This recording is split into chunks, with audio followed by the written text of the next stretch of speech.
York, this is Democracy Now! So the Syrian security system has a network of prisons that have sucked in an estimated hundreds of thousands of people during this conflict. There's 128,000 people who have entered the system and have never come out, and that's probably an undercount. Inside Syria's secret torture prisons, we look at a shocking New York Times expose on torture and execution inside Syria's prison system. And the detentions are continuing even as the fighting winds down. Then a California jury has ordered Monsanto to pay a record $2 billion to a couple who say they both got cancer after using Monsanto's Roundup weed killer. Monsanto keeps denying that it causes cancer. And these two fine people here are casualties of that deception. This is going to continue until Monsanto and now Bayer takes responsibility for its product. People are dying. People are getting sick. And they have no idea that it's being caused by Roundup. Then nearly every country in the world has agreed to curb plastic pollution, but the United States refuses to support the global agreement. Plastic is everywhere. And we need, for us to solve it, it cannot be the responsibility of only one country. It has to be all the countries of the world, all consumers, all organizations have to come together, including the private sector, the plastic producers, have to come together for us to find a solution. All that and more coming up. Welcome to Democracy Now!, democracynow.org, The War and Peace Report. I'm Amy Goodman. Alabama Governor Kay Ivey Wednesday signed the nation's most restrictive ban on abortion into law. The bill, which faces immediate court challenge, makes no exception for cases of rape or incest. It was approved Tuesday by Alabama's Senate with the support of 25 Republicans, all of them white men. Under the Alabama law, doctors could face up to 99 years in prison for performing abortions, decades longer than prison sentences typically given to rapists. Even far-right Christian evangelical leader Pat Robertson called the bill extreme, saying, quote, "It goes too far." Meanwhile, Missouri's Republican-led Senate passed a bill early today banning abortions at 8 weeks of pregnancy.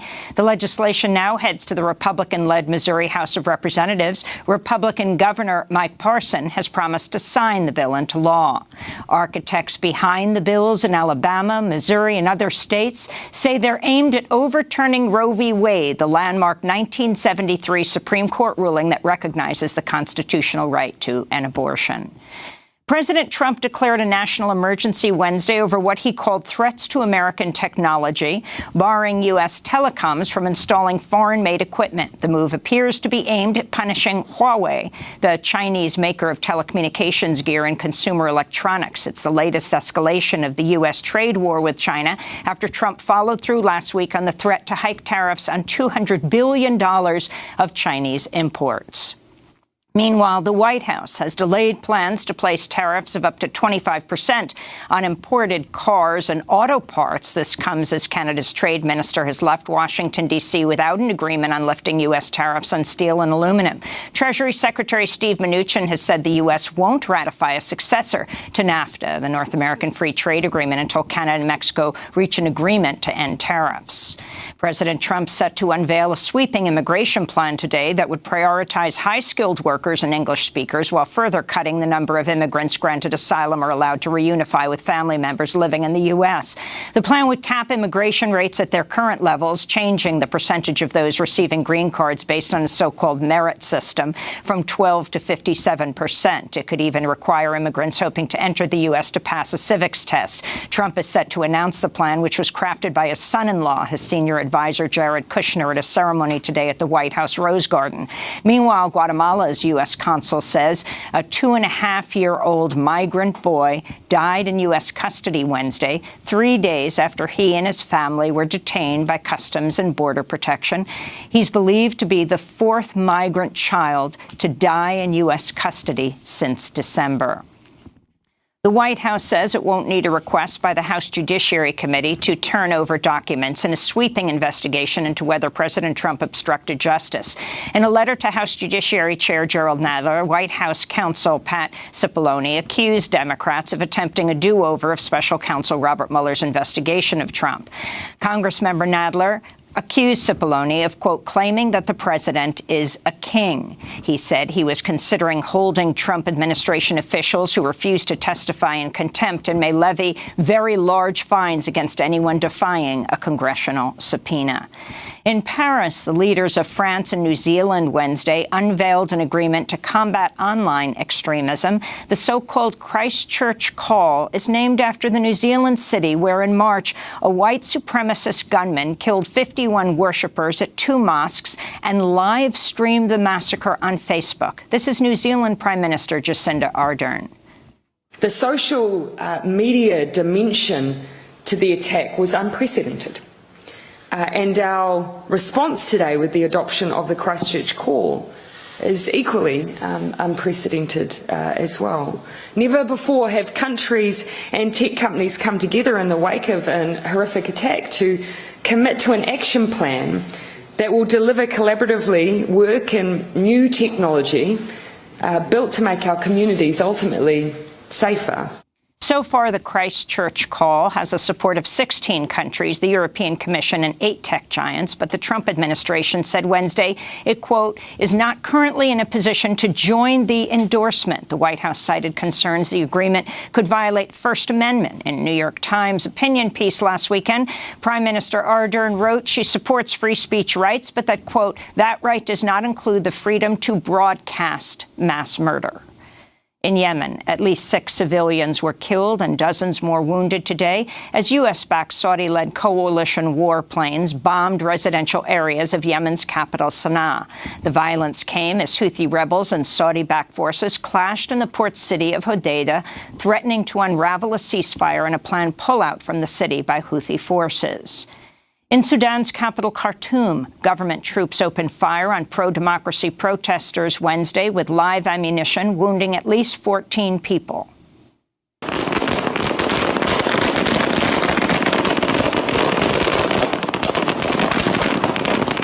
The violence came just days after at least 6 protesters and 1 soldier were killed at a similar protest.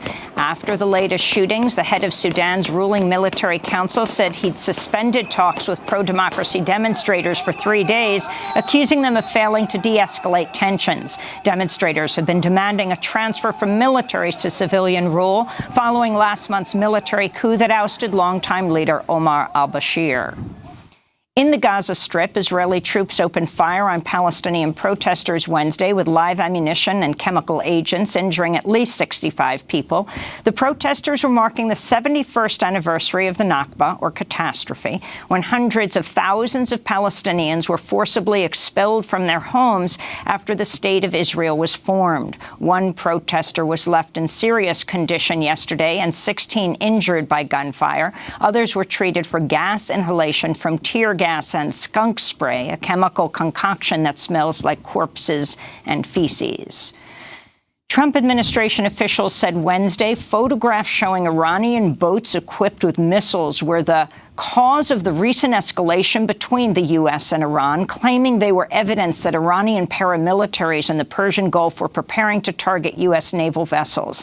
The New York Times cited 3 unnamed officials who made the claim, which widely contradicts other officials, including Europeans, Iraqis, members of both parties in Congress, and some Trump administration officials who reportedly said the missiles are likely defensive weapons. This comes just 2 days after the top British general in the U.S.-led coalition against ISIS said there is no increased threat from Iranian-backed forces in Iran or Syria. Major General Christopher Ghika was speaking via video link from Baghdad during a Pentagon news conference. No, there's been no increased threat from Iranian-backed forces in Iraq and Syria. We're aware of their presence, clearly, and we monitor them along with a whole range of others because that's the environment we're in. Just hours after General Chris Ghika made those comments, U.S. Central Command disputed them in a statement. The U.S. Department of Transportation has ordered a halt to all passenger and cargo flights in and out of Venezuela in the latest move by the Trump administration to ratchet up pressure on President Nicolas Maduro as it backs efforts by opposition groups to stage a coup d'etat. Meanwhile, in Washington, D.C., civil rights leader Reverend Jesse Jackson successfully passed through police lines Wednesday to drop off food and water to 4 activists who remain inside Venezuela's embassy building at the invitation of Venezuela's government in order to prevent it from being taken over by Venezuela's U.S.-backed opposition. Last week, authorities cut off water and electricity to the embassy. To see our coverage of the occupation and protest at the embassy, visit our website, DemocracyNow.org. In climate news, temperatures near the entrance to the Arctic Ocean in northwest Russia reached a record-shattering 84 degrees Fahrenheit over the weekend, in an area where high temperatures are normally 30 degrees cooler this time of year. This comes as the National Snow and Ice Data Center recorded a record low sea ice extent for the Arctic Ocean in April, noting almost all of the sea ice, more than 4 years old, is gone. Over the weekend, meteorologists measured carbon dioxide levels in the atmosphere at over 415 parts per million, the highest level in human history, and a concentration that's not been seen on Earth in over 3 million years. California fire investigators said Wednesday the Pacific Gas and Electric Company, PG&E, was to blame for last year's Camp Fire, the deadliest and most destructive wildfire in California's history, which left 85 people dead and scorched more than 150,000 acres. Investigators concluded the fire began after PG&E electrical transmission lines ignited dry vegetation in at least 2 spots. In a statement, PG&E said it accepted the determination. California has seen increasingly deadly blazes in recent years as climate change drives higher temperatures, extreme droughts, and severe weather that make wildfires far more destructive. In New York City, the American Museum of Natural History and the Metropolitan Museum of Art both said Wednesday they'll stop accepting donations from the Sacklers, the billionaire family that owns Purdue Pharma, maker of OxyContin, the highly addictive drug at the center of the opioid epidemic. Other cultural institutions, including the Guggenheim and London's Tate Modern Museum, have also severed ties with the Sacklers. President Trump has pardoned former Canadian press baron Conrad Black, a longtime political ally and former business partner who in 2007 was found guilty of fraud and obstruction of justice. Black, who Donald Trump has described as a friend, wrote a glowing book about the president last year titled Donald J. Trump, A President Like No Other. Black was convicted for fleecing millions of dollars from shareholders of his company Hollinger International. His media empire included the Daily Telegraph in London, the Chicago Sun-Times, the Jerusalem Post, National Post in Canada, and 400 other newspapers. And New York City Mayor Bill de Blasio is running for president, joining a crowded field of 24 contenders for the Democratic nomination. De Blasio kicked off his campaign today with a video highlighting his experience as mayor of New York, promising to fight for working families, combat climate change, and take on Donald Trump. I will take on the wealthy. I will take on the big corporations. I will not rest until this government serves working people. As mayor of the largest city in America, I've done just that. De Blasio for president, guys. Donald Trump must be stopped. I've beaten him before, and I will do it again. And those are some of the headlines. This is Democracy Now!, DemocracyNow.org, The War and Peace Report. I'm Amy Goodman. And I'm Nermeen Sheikh. Welcome to our listeners and viewers around the country and around the world. Inside Syria's secret torture prisons. That's the title of a shocking exposé by the New York Times looking at how Bashar al-Assad's government has jailed and tortured tens of thousands of Syrians since the uprising began in 2011. According to the Syrian Network for Human Rights, nearly 128,000 people have disappeared. They're presumed to be either dead or still in custody. The group estimates almost 14,000 individuals have died under torture, and the detentions are continuing even as the fighting winds down. Over 5,600 Syrians were reportedly arbitrarily detained last year, a 25% jump over the previous year. While the Syrian government has denied running a secret torture and detention program, more evidence, including internal Syrian government documents, has emerged showing the extent of the torture program. Over the past 7 years, the New York Times has been documenting what takes place inside the secret prisons. The accounts are harrowing. The Times report includes graphic descriptions of torture, sexual violence, and murder. One former woman inmate, Mariam Khalif, told the New York Times she and 6 other women were tortured and repeatedly raped in a basement cell where, quote, blood from violent rapes stained the floor. Survivors also reported guards forced detainees to eat excrement. A prisoner named Munir Fakir recalled a guard who called himself Azrael, the angel of death, who was also a nurse at a medical facility where prisoners were often tortured and killed. Fakir told the Times up to 6 patients were chained naked to each bed. Fakir said patients were taken by Azrael at night and, quote, we'd see the shadow of someone hitting, we'd hear the scream, then silence, suffocating silence. In the morning, we'd see the body in the hallway to the bathroom. You would see bodies piled. We stepped on our comrades' bodies barefoot. The New York Times also heard testimony from former prisoners who said they were forced to act like animals by a guard who went by the name of Hitler. The prisoners were beaten if they didn't, quote, bark or bray correctly. A United Nations panel has said the conditions in the prison, including the paucity of toilet facilities, rampant illness, minimal and rotten food, and the absence of medical treatment, are tantamount to extermination. To find out more, we're joined by the story's author, Anne Bernard. She's a reporter at the New York Times, a fellow at the Council on Foreign Relations. She was the New York Times bureau chief in Beirut from 2012 to 2018. It's great to have you back on Democracy Now!, Anne. We last spoke to you when you were in Beirut. This is a horrific story. Talk about the scope, the number of people you believe have been detained, the number of people disappeared and killed in Syria's prisons. Unfortunately, nobody knows the exact number because the government keeps all of this behind closed doors and doesn't release any information to the families of most of the people who are taken. But according to the Syrian Network of Human Rights, they have counted, not estimated, but counted 128,000 people who have been reported by their families or by witnesses to be taken by the security forces and not emerged from the prisons. That 81,000 of those people, their families have not had any word from them whatsoever. So this is a sprawling system. Human rights groups estimate that the total number of Syrians who have passed through it could be in the hundreds of thousands. Well, and you've been working on this for several years, compiling this evidence, as have a couple of other rights organizations, Amnesty International in particular. Now, I'd like to go to the Syrian government's response to earlier research and documentation on these torture prisons. In an extended interview with Yahoo News in 2017, Syrian President Bashar al-Assad claimed that Syrian refugees were, quote, definitely aligned with terrorists. And when he was shown photographs exposing the torture of political prisoners by his government, he dismissed the allegations as, quote, fake news. If you take these photos to any court in your country, could they convict any criminal regarding this? Couldn't they tell you what this crime, who committed?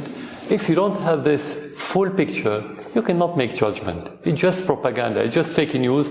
They want to demonize the Syrian government. In every war, you can have any individual crime. It happened all over the world, anywhere, but it's not a policy. So that was President Assad in 2017 responding to earlier reports. And in fact, he was shown photographs of these prisoners, and then he denied the veracity of the photographs. So what do you think, how has the Syrian government responded at all to your much more extensive report, and the fact that you make the case that his success in this war has been contingent on these prisons? Well, they haven't responded at all, which is pretty typical. They're not very responsive to direct queries from the press. Look, I think that their MO has always been to just deny anything, no matter how much evidence there is. And he said to my face in 2016, when I met him in Damascus, that, we have a normal justice system operating here. Any family who's missing their relatives should just go and ask. But of course, families that I know personally, thousands of families have been going for years to ask after their families, and sometimes family members are arrested for asking. Where do they ask? Who do they go to? They make the rounds of dozens of different security offices. There's 4 different intelligence branches, and each one operates dozens of torture and detention facilities. The New York Times expose begins with the story of Mohammed Ghabash, echoed by many other survivors, revealed that by 2012, quote, there was an industrial-scale transportation system among prisons. Detainees were tortured on each leg of their journeys in helicopters, buses, cargo planes. Some are called riding for hours in trucks normally used for animal carcasses, hanging by one arm, chained to meat hooks. Mr. Ghabash's new cell was typical, 12 feet long, 9 feet wide, usually packed so tightly prisoners had to sleep in shifts. Tell us Mohammed's story, how you met him, how you learned of the situation, and then why you say you think actually the uprising in 2011 was caused by this kind of sadistic, torturous prison system. Mohammed Ghabash was very typical of the types of people that were sucked into this system. He was a protester and eventually led peaceful protests in Aleppo when the uprising began in 2011. And he was arrested the first time in 2011, was arrested several times that year and in 2012, and was taken to a number of different facilities. He said he was like a tour guide to torture, and he was forced to, as you said, act the roles of animals. This is in kind of pseudo plays for officers. Yes. And guards at dinner. Yeah, kind of entertainment. But also much more, I shudder to call it routine, but the more routine types of torture, being hung by wrists, being put into stress positions and beaten, until he made a false confession, which was something that happened to most of the prisoners. Look, I think the use of this system followed a playbook that Assad's father began in Hama in 1982 when there was an uprising, and the idea was to suck up the people who were nonviolent protesters because it's easier to go after the ones that are violent. Of course, there were all kinds of people arrested, but there was special focus on arresting civilian protesters because those are the biggest threat at the end of the day. We're talking about a state with all the machinery of state power and violence at its disposal. It's in a way easier for them to fight the people that pick up arms, and it's harder for them to face people that are using civil methods. You also say, though, in the piece that simultaneously, as the Assad regime was arresting more and more civilians, they also released radical Islamists who had been imprisoned for decades. Yes, the Assad regime, of course, helped funnel jihadists into Iraq to fight the U.S. occupation there and arrested many of them when they returned. Now, in one of the first big steps after the uprising began in 2011, a lot of those people were released, including the top leaders, the people who became in the future top leaders of the most hardline Islamist rebel groups. At the very same time that those people were released into the population, they were vacuuming up people, literally including followers of Gandhi, who followed an Islamic cleric who believed in nonviolence and called on people to adopt a form of jihad that was not violent, but that was based on nonviolence. this person's followers were among the civilian leaders of the revolution at the beginning, and many of them were killed right away or sucked into the prisons and have not come out. We're going to break and then come back to this discussion. Anne Bernard, reporter at the New York Times, fellow at the Council on Foreign Relations. Her latest piece that came out Sunday in the New York Times, Inside Syria's Secret Torture Prisons, How Bashar al-Assad Crushed Dissent. This is Democracy Now! We'll be back with her in a minute.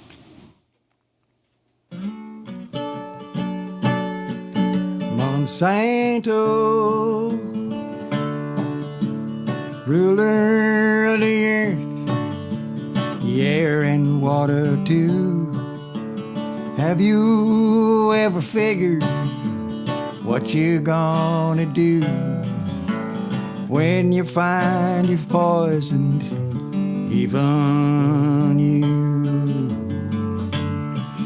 Monsanto,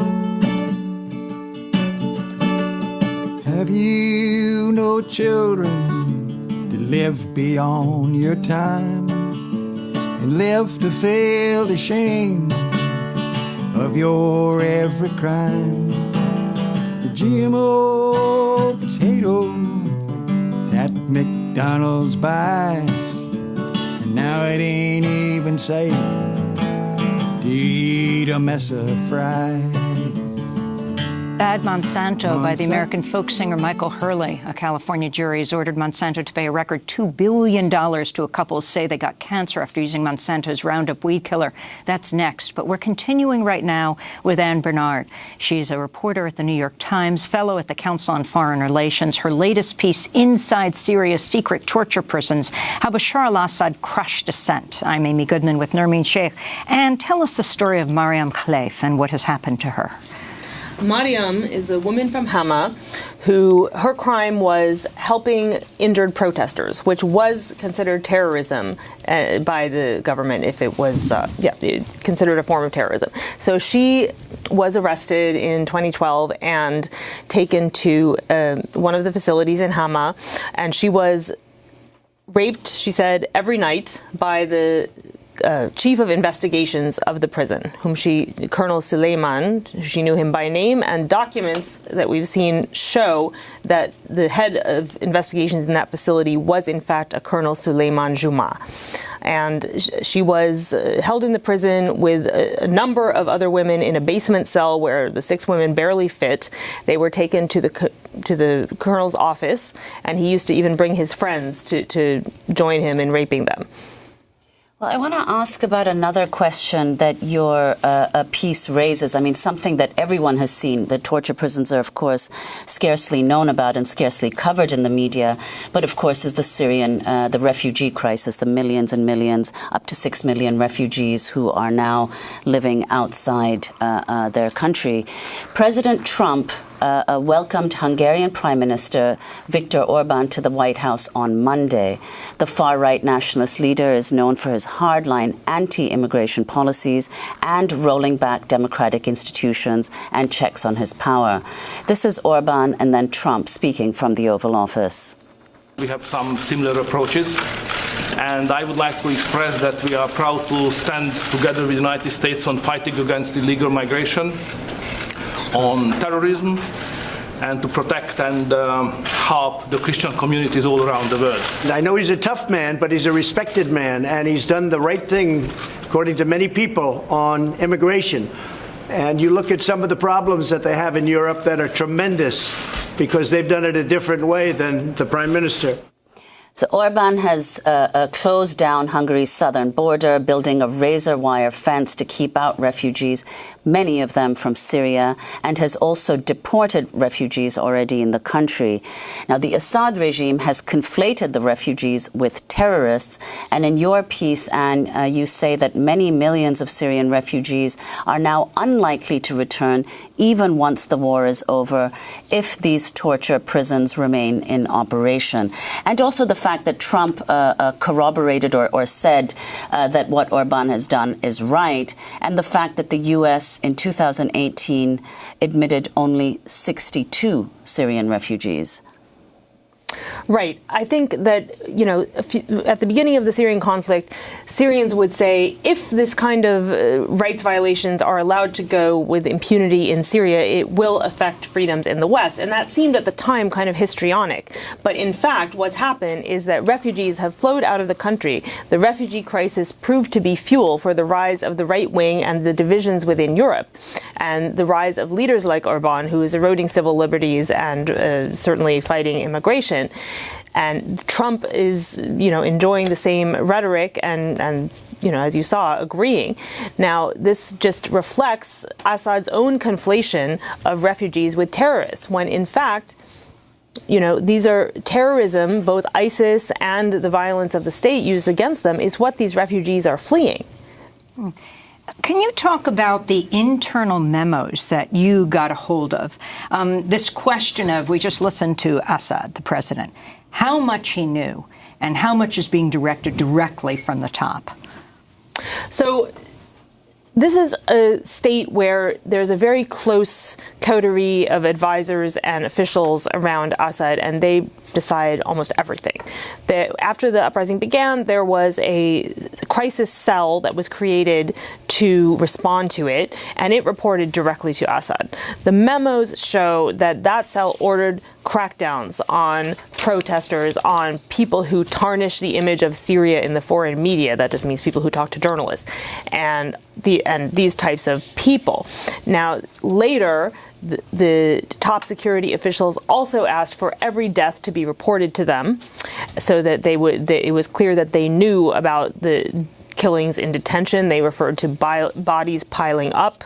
They referred to the need to deal with all kinds of bad conditions that were leading to all these deaths. Now, it sounds in vacuum as if they're trying to correct these problems, but there's no record in the 800,000 documents that have been smuggled out of Syria of anyone being punished for any of these actions. It really just shows that they were aware of them.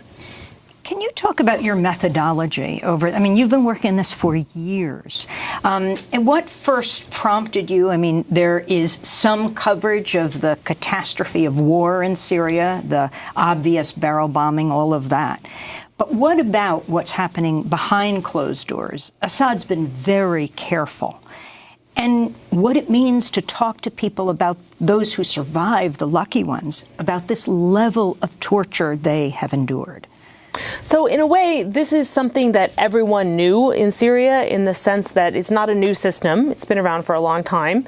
But what we decided to do over the years, and of course we did this while covering the daily news of Syria over the years, was to try to go deeper, to try to get accounts of survivors who corroborated one another and were corroborated by documents.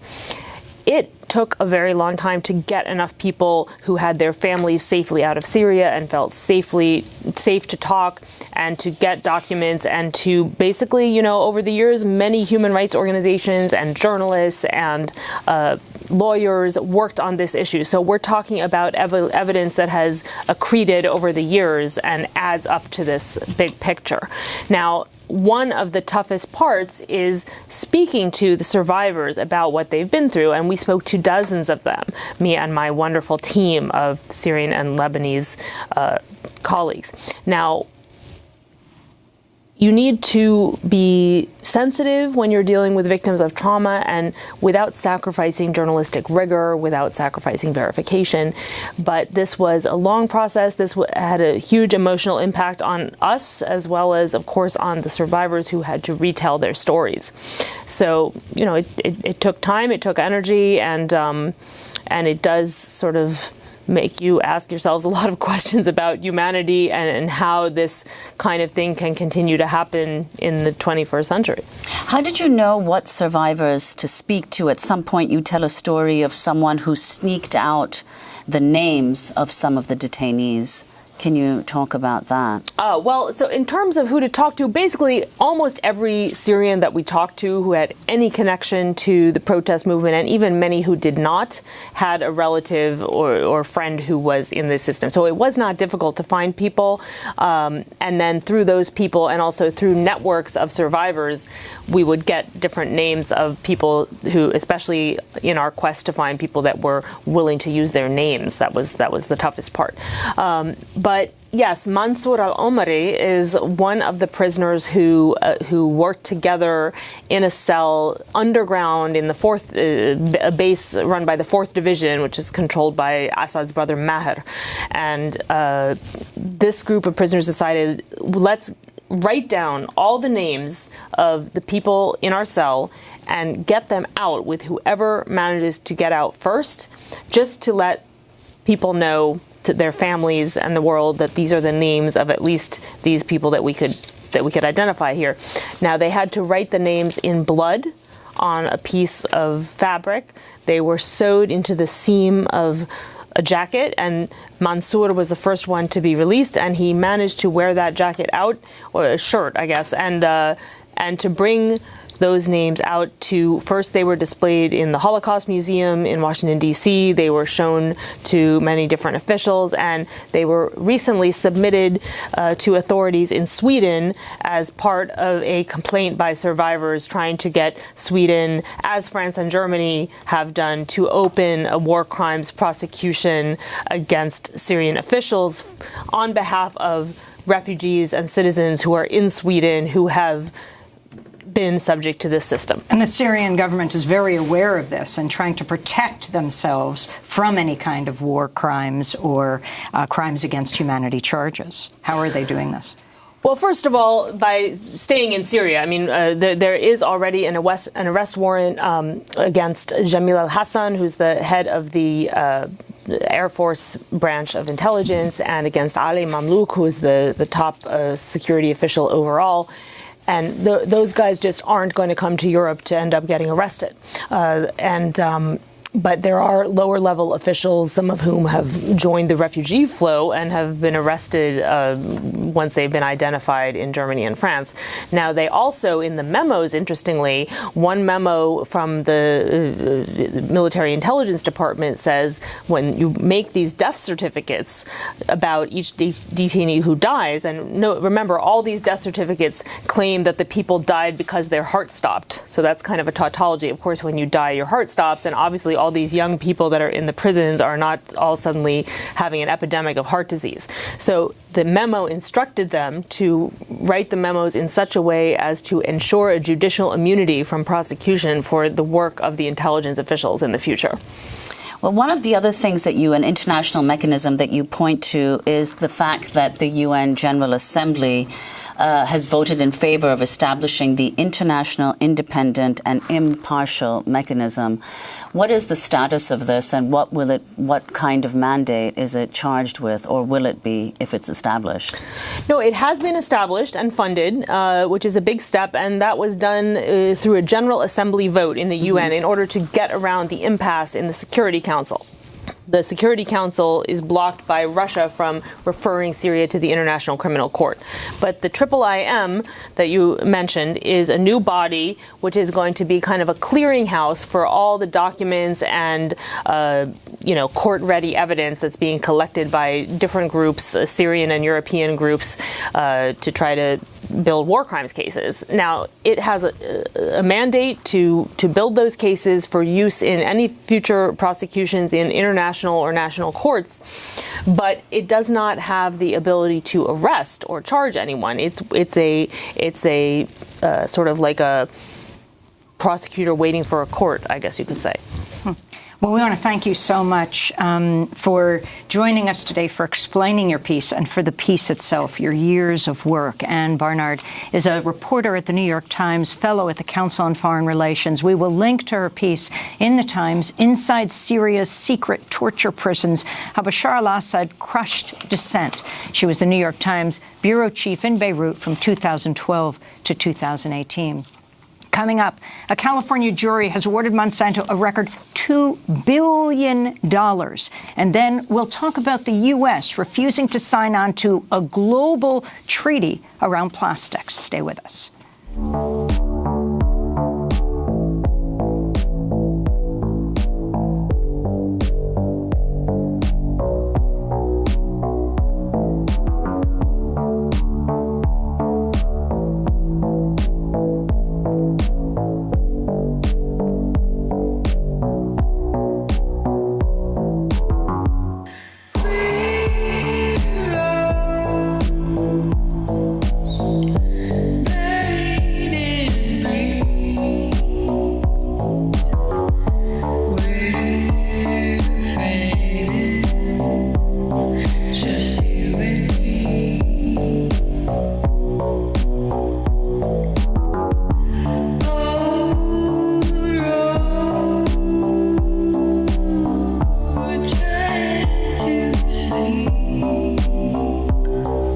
Sniffle party, all the snow is gone. Later in the show, we'll talk about climate change. But right now, well, this is Democracy Now! I'm Amy Goodman with Nermeen Sheikh. We turn now to the stunning verdict in the case against U.S. agribusiness giant Monsanto, which has been ordered to pay its highest damages yet in the third lawsuit over the popular weed killer Roundup.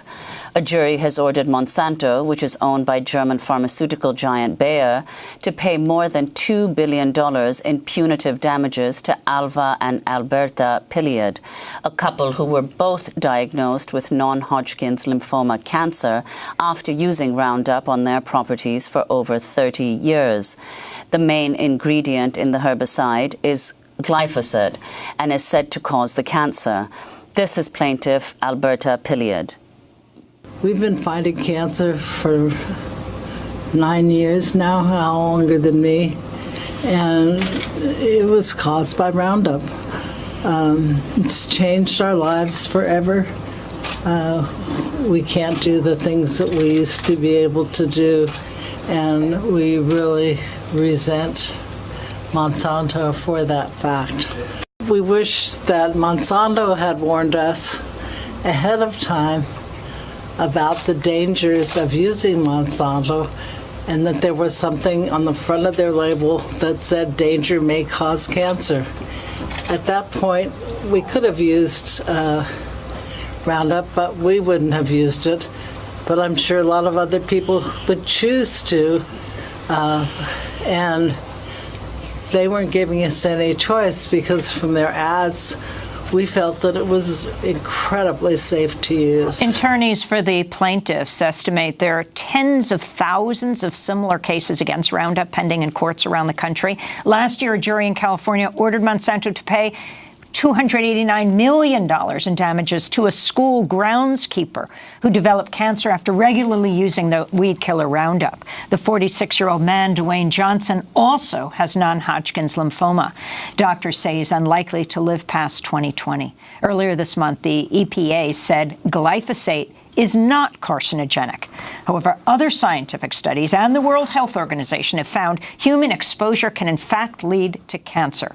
Well, for more, we're joined by attorney Brent Wisner, co-lead trial counsel for Alva and Alberta Piliad. Welcome back to Democracy Now! Can you start off by responding to this record verdict, Brent, $2 billion, and what this says about Monsanto?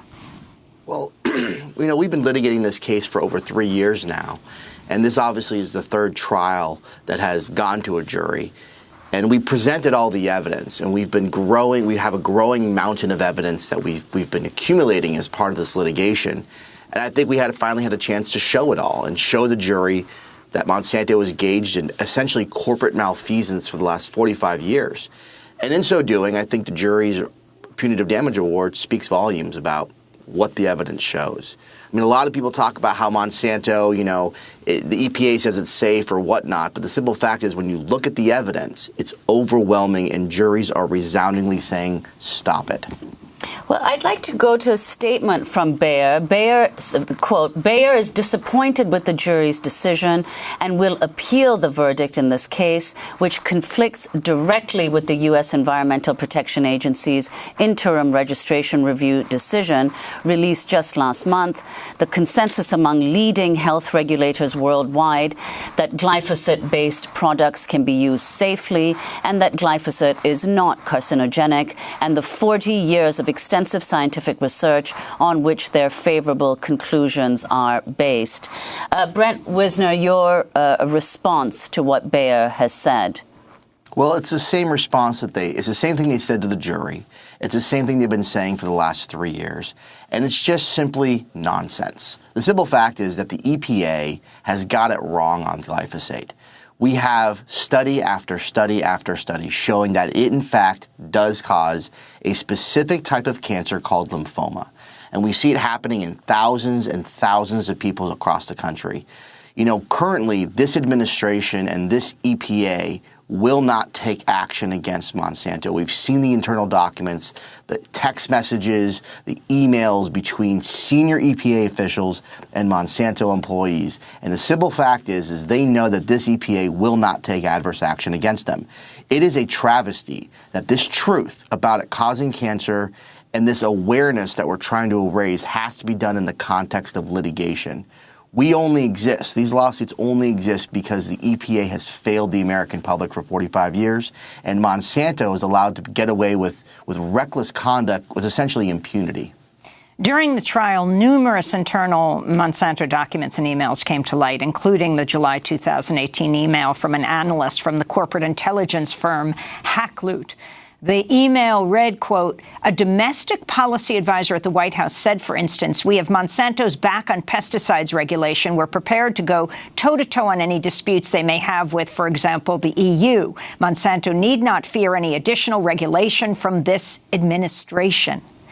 After this email became public, the Center for Biological Diversity asked the Trump administration for public records to assess the pesticide industry's influence on the EPA's proposal to reapprove glyphosate. Can you talk more about this, Brent Wisner? Well, it's really interesting. In the middle of trial, after we had rested our case in chief, but before closing arguments, out of nowhere, the EPA issues an interim analysis. It was written by an individual, Billy Mitchell, who doesn't have any higher or specialized education or training. And if you read the document, it literally reads like the opening statement for Monsanto during our trial. Monsanto wants a report, EPA brings it. And that just shows you just that the level of capture of this agency that essentially does not work for the American public, but works for industry. These documents from these corporate intelligence agencies, they just show us just how deep it runs. And it's not just, a political thing, but it's actually in the staffers themselves. The fact that the White House is telling Monsanto, we have your back. I mean, it just tells us that we're going to have to keep fighting this fight and that we are not going to get any support or help from the public agencies that, ironically, are supposed to be protecting the public health. Very quickly, Dwayne Lee Johnson, you also represented him, the school's groundskeeper, who won a $289 million in damages. The Pleiades won $2 billion. But actually, what happens in these settlements? How do you arrive at these numbers, and do they actually get this? And what does it do to Monsanto? Well, whether or not Mr. Johnson will see the entire award, it's an issue that's currently being fought in courts and it's on appeal. The Pleiades, obviously, award was substantially bigger, and that's a product of the fact that Mr. Johnson's case was actually rushed to trial because of his failing health, whereas the Pleiade case, we had time to develop the full body of evidence. So that's one of the reasons why the number is so big. But I think when you look at the overall situation, what these numbers say is a clear signal to Monsanto and now Bayer that they need to do something. And the simple fact is currently the leadership at Bayer is refusing to take responsibility for this health crisis that Monsanto created, and they're refusing to do right by these people.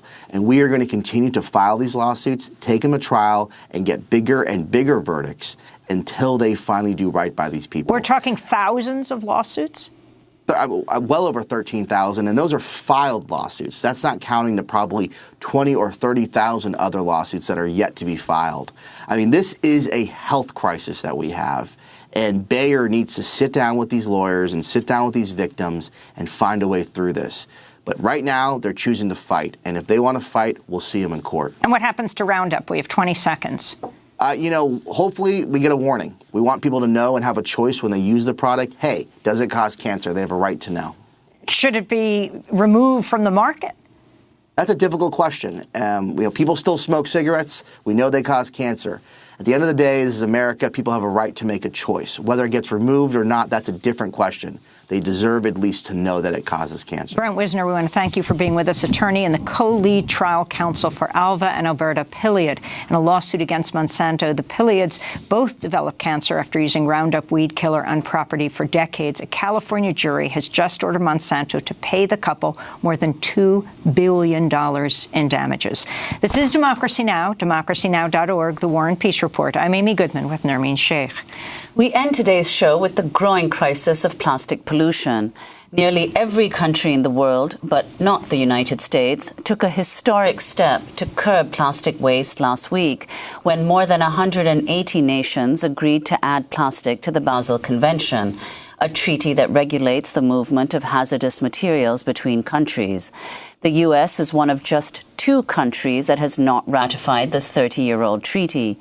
During negotiations last week in Geneva, the Environmental Protection Agency and State Department joined the plastics industry in trying to thwart the landmark legally binding agreement. Despite this, the United States will still be affected by the agreement because countries will be able to block the dumping of mixed or unrecyclable plastic wastes from other nations. The amended treaty will make it much more difficult for wealthy countries to send their plastic waste to poorer countries by prohibiting nations from exporting plastic waste that is not ready for recycling. Only around 9% of plastic is recycled. The UN estimates there are 100 million tons of plastic waste in the world's oceans. Well, for more, we go to Anchorage, Alaska, where we're joined by Pam Miller, co-chair of the International Pollutants Elimination Network, or IPEN. It's a global network of NGOs dedicated to toxics-free future. Miller's also executive director of Alaska Community Action on Toxics. Welcome to Democracy Now!, Pam. It's great to have you in from Alaska. Can you talk about what the U.S. is refusing to do and the significance of the problem? Yes, it was appalling, really, to see the U.S. government behave in the way that they did at the Basel Convention last week, especially knowing that they're not a party to the convention, and yet they tried to thwart efforts to establish plastics waste under the Basel Convention because they have a vested interest. The U.S. is the world's largest exporter of plastics, mostly to developing nations, and this has created a global crisis of waste in countries in South and Central Asia, as well as South America and Africa. Explain how this entire process works. Is it possible for these developing countries to refuse to accept this plastic waste? Under the new amendment to the Basel Convention, which had been proposed by Norway in 2018, yes, developing countries will now have the right to refuse imports from developed countries such as the U.S., so that they will have the right to refuse dirty plastics, mixed waste that have created such a huge problem in so many countries, particularly in Asia, where we see that, as you mentioned, most of these plastics cannot truly be recycled, so they're essentially dumped on the land adjacent to communities where these plastics are burned, creating a huge health hazard to many communities in these developing nations. Well, it was just last year that China put a ban on foreign waste imports. Can you talk about how much a plastic waste was going to China and where that waste is now going? Yes, so China did make this landmark decision, which was really important for their country to have the right to refuse this dirty plastic waste that's highly toxic. These plastics are not only a physical hazard in the environment, but they're also a human health hazard because they contain many toxic additives such as phthalates and bisphenols, and persistent pollutants that are endocrine disrupting and cancer-causing chemicals. So a country such as China made the decision, because this was such a huge problem in their country, to have the right to refuse it. Unfortunately, then, the U.S. began shipping it to other countries in Asia, such as Indonesia, as well as India, Malaysia, and others. American explorer Victor Vescovo recently broke the record for the deepest dive ever when he descended nearly 7 miles into the Pacific Ocean's Mariana Trench. On the ocean floor, he saw new species of crustaceans, but he also found a plastic bag and candy wrappers. This is Vescovo speaking shortly after the dive.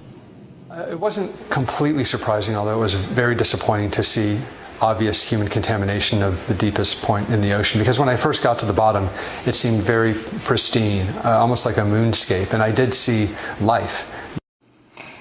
That's American explorer Victor Vescovo. If you can respond to that, Pam, and also just describe the scope of the problem. I mean, how large are these plastic islands that are floating around the world right now?